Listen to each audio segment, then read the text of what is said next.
The Titanic was dubbed unsink, much like the dream of Clive Palmer to recreate more than a decade after first announcing the plan.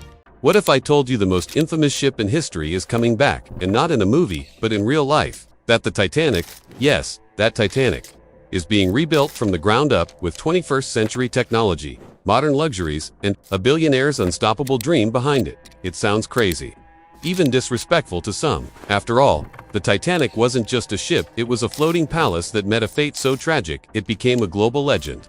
And now, over 100 years later, someone's trying to bring it back. Not as a museum, not as a ride, as an actual ocean liner, designed to sail the very same route that claimed the lives of over 1,500 people. Why? Who would want to recreate a ship best known for sinking? Meet Clive Palmer, a mining magnate from Australia with a flair for the dramatic and a bank account deep enough to fund one of the most ambitious and controversial projects in modern history, Titanic 2. His plan: build a near-exact replica of the RMS Titanic, same look, same charm, same class divisions, but with modern engines, radar, GPS, and, this time, enough lifeboats. This isn't a joke. The designs are drafted, the shipyard is selected, and the maiden voyage is set for 2027. But behind this bold resurrection is a storm of criticism, delays, and questions no one seems to agree on. Is Titanic 2 a brilliant tribute to human perseverance, or a vanity project doomed to repeat history? Who is Clive Palmer, and why would a billionaire care so much about a ship that sank over 100 years ago?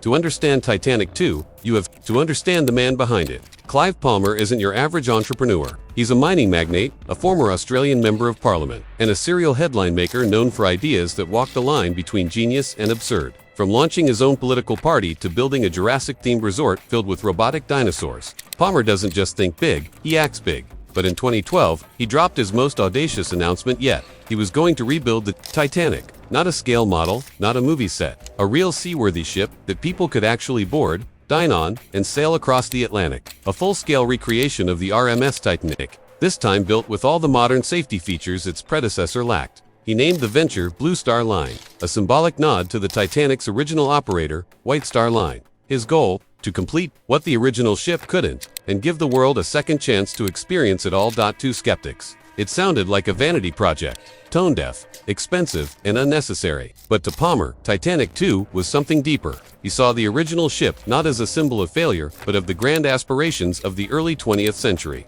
Titanic was a story about dreaming big, pushing boundaries, and chasing the impossible. That, to him, was worth reviving. Palmer claimed Titanic 2 wasn't about profit. It was about inspiration, showing what humans are capable of when they dare to dream outside the limits of logic.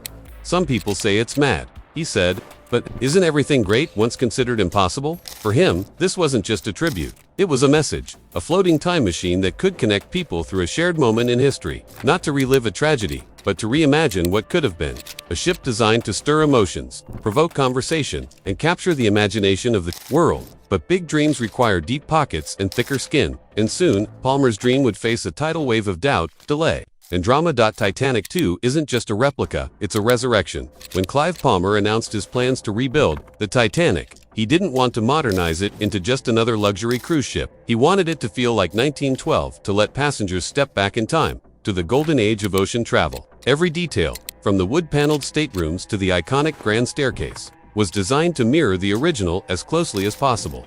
But this wasn't going to be a museum that floated. It had to sail. That meant modernizing everything beneath the surface. Literally, while Titanic 2 will retain the original ship's classic look, including its 4 towering funnels, only one of which will actually function what powers. It will be committed instead of coal-fired steam engines. Titanic 2 will run on diesel-electric engines, far more efficient, quiet, and environmentally friendly. The goal: deliver the illusion of the past with the comfort and safety of the present. The ship's specs are impressive. Titanic 2 will be 269 meters long, exactly the same length as the original, but slightly wider to improve stability and meet modern maritime safety regulations. It will weigh more, too, coming in at around 56,000 gross tons, compared to the Titanic's 46,000. Inside, the ship will be divided into first, second, and third-class cabins, just like in 1912. But this time, even third class will offer a level of comfort the original passengers could have only dreamed of. Think ornate furniture, plush bedding, historical decor, plus climate control, internet access, and private bathrooms. All the aesthetics of history, minus the hardship. And yes, the grand staircase will be there, a full recreation of the Titanic's most famous interior, Walking up those stairs will be like stepping into a moment frozen in time. Every chandelier, handrail, and molding will be carefully crafted to echo the original design. But Palmer didn't stop at luxury. Titanic 2's mission was also about correcting history's mistakes. The ship will feature state-of-the-art navigation, radar, sonar, and GPS systems. Lifeboat capacity. Fully compliant, every single passenger and crew member will have a spot. A hard lesson learned from 1912. The hull will be reinforced, bulkheads extended, emergency protocols upgraded, safety drills mandated. Every piece of maritime tech will be hidden beneath a design that feels like history reborn, but functions like a 21st century marvel. Even the ship's ventilation, communication, and evacuation systems are being designed to meet the highest international standards, ensuring that form never compromises function. It's this fusion of old and new, of romance and responsibility that defines Titanic 2's design. Philosophy: a ship that doesn't just imitate the past, but rewrites it. Because this time, the Titanic isn't going down. From the moment Titanic 2 was announced, it sparked outrage, mockery, and intense debate. The idea of recreating a ship that sank in one of the deadliest maritime disasters in history didn't sit well with everyone. Critics called it tone-deaf, a billionaire's vanity project that turned tragedy into tourism. Some accused Clive Palmer of exploiting the memory of the over 1,500 people who died aboard the original Titanic, suggesting the whole concept was more about ego than empathy. The public reaction was fierce. Memes exploded across social media. Headlines read like satire. Titanic 2 is happening. What could go wrong? Some joked that the only thing more cursed than sailing on Titanic 2 would be naming the voyage unsinkable. Others were more serious, questioning whether it was ethical to profit off such a painful piece of history. Even descendants of Titanic victims voiced discomfort, arguing that building a luxury liner in the image of a mass grave was deeply insensitive. Then came the practical concerns. Maritime experts pointed out that ocean travel has changed dramatically since 1912. Security protocols, emissions regulations, and even the expectations of modern passengers have evolved. Could a retro-style ship really compete in today's cruise industry? Would anyone even want to board something so tied to catastrophe? Palmer pushed back hard. He insisted Titanic 2 was about commemoration, not commercialization. He claimed it would honor the original ship's spirit, its beauty, ambition, and human drive, without glorifying its tragic end. To reinforce this, Blue Star Line announced plans for onboard exhibits, memorial spaces, and educational experiences that would remember those who were lost. He also reminded critics that Titanic 2 would be built with the highest modern safety standards, something the original fatally lacked. "We're not making the same ship," he said. "We're building a better one, a safer one." Still, skeptics weren't convinced. Would passengers really want to retrace the same route the Titanic never finished? Would the atmosphere feel eerie or exciting? Some argued the ship would forever live in the shadow of the original, and that no amount of luxury or tribute could escape the ghost of 1912. Even among fans, there was unease. Enthusiasm often came with a question. "Mark, this is cool, but is it right?" Whether seen as a brilliant homage or a historical misstep. One thing was clear: Titanic 2 wasn't just a ship, it was a lightning rod for controversy. Building a ship like Titanic 2 was always going to be difficult. But no one, not even Clive Palmer, could have predicted just how rocky the journey would become. When Palmer first unveiled his vision in 2012, he promised an ambitious timeline. Construction would begin almost immediately, and the ship would set sail as early as 2016. The announcement made headlines around the globe. People signed up for tickets. Media outlets speculated. The buzz was real. But then, silence. Then, silence. Behind the scenes, Titanic 2 was already hitting icebergs metaphorically. One of the first major problems was funding. The project required hundreds of millions of dollars, and though Palmer was wealthy, building a cruise ship of this scale demanded international investors. Negotiations dragged. Backers dropped out. Financial disputes with Chinese partners created confusion and stalled progress. By 2015, the project was effectively paused. No ship had been laid down, no metal cut. Titanic 2, it seemed, was slipping into myth. Another big idea that would never leave the drawing board. Palmer, however, refused to let the dream die. In 2018, he relaunched the project with a new timeline. Construction would begin in 2019, and the ship would sail in 2022. A revised design was revealed, updated to meet newer maritime standards. Hope flickered again. Then came COVID-19. As the global pandemic brought travel and tourism to a standstill. Titanic 2 was delayed once more. Shipyards closed. Funding dried up. The dream hit another wall. For years, little public progress was made, and many assumed the project was dead in the water. But yet, Palmer resurfaced again. In 2024, he made headlines with another bold claim: Titanic 2 was still alive. Construction would begin in 2025. The target launch, 2027 or 2028, more than a decade after its original announcement. The project was still moving slowly but steadily. The new timeline wasn't just practical, it was symbolic.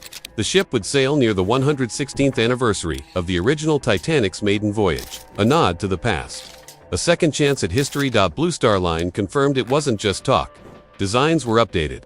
International shipyards had been approached. Key suppliers were being lined up, and some structural components were already being prototyped.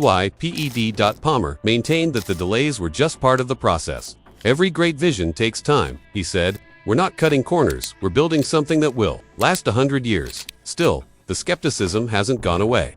Critics argue that after so many missed deadlines, the credibility of Titanic 2 is wearing thin. Others worry that if the ship is ever completed, the magic might have worn off. Will Titanic 2 ever sail? Or is it destined to remain an ambitious blueprint, drifting endlessly between fantasy and reality? So, where do things stand now?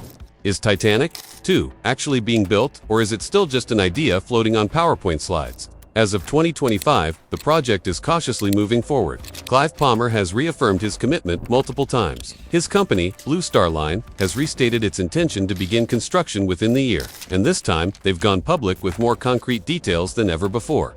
According to official statements, the vessel will be built at a Chinese shipyard with extensive experience in large-scale commercial shipbuilding. The choice sparked controversy, with critics questioning why a symbol of Western maritime history is being resurrected in Asia. But from a logistics and cost standpoint, it makes sense. China has some of the largest and most capable shipyards in the world, capable of handling complex and detailed builds like Titanic 2. Initial preparations are reportedly underway. Contracts have been drafted, suppliers identified. Some custom parts like components of the hull, cabins, and ornate fixtures have already been prototyped. These aren't just design mock-ups. Some of these elements are already being physically tested for structural integrity and maritime compliance, which signals this isn't just wishful thinking anymore.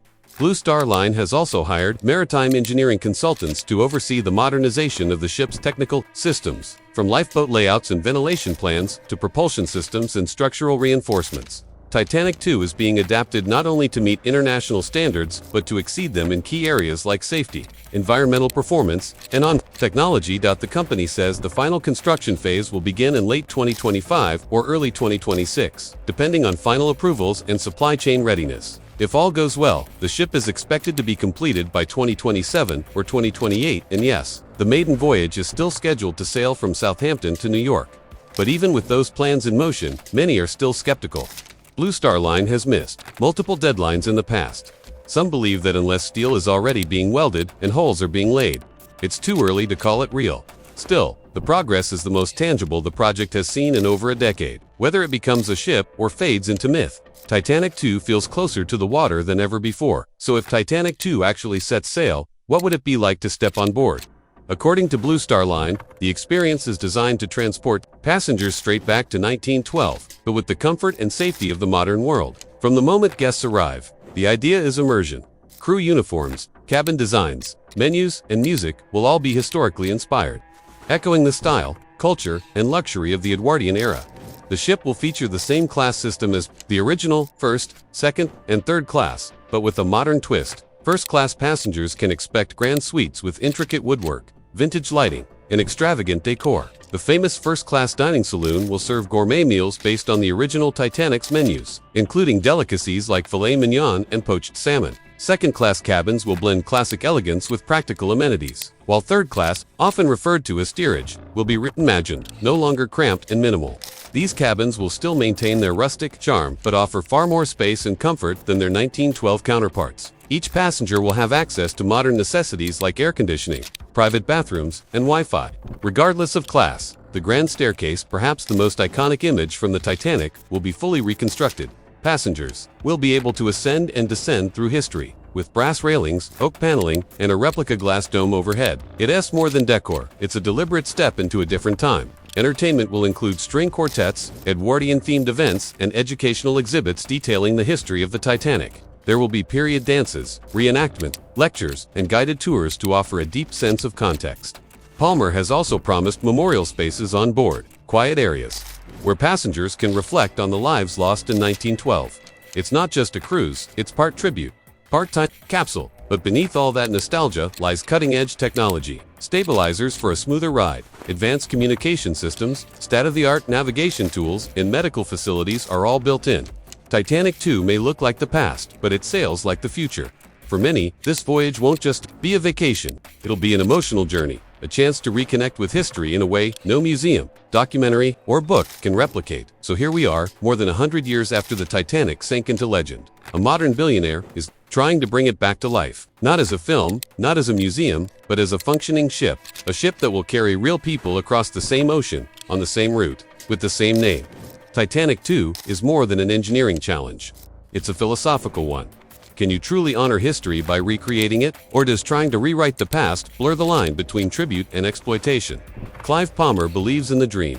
He sees Titanic 2 not as a symbol of tragedy, but of perseverance. Proof that no idea is too ambitious, no legacy too great to continue. In his eyes, this ship is a monument to human progress, a second chance to do it right. But critics still ask, is it respectful? Is it necessary? Will Titanic 2 inspire awe or discomfort? What's undeniable is the emotional weight this ship carries. Every beam, every staircase, every port window will be haunted by memory, not just of a shipwreck, but of everything that came with it. The arrogance of unsinkable engineering, the class divides, the loss of life, and the enduring obsession with what might have been. And yet, maybe that's the point. Maybe Titanic 2 isn't about erasing history, it's about confronting it head-on, with all its beauty and all its flaws, and asking, what have we learned? So now the question is yours. If Titanic 2 really sets sail, would you board it? Let us know in the comments. And if you want more real-life stories that feel stranger than fiction, don't forget to like this video and subscribe for more.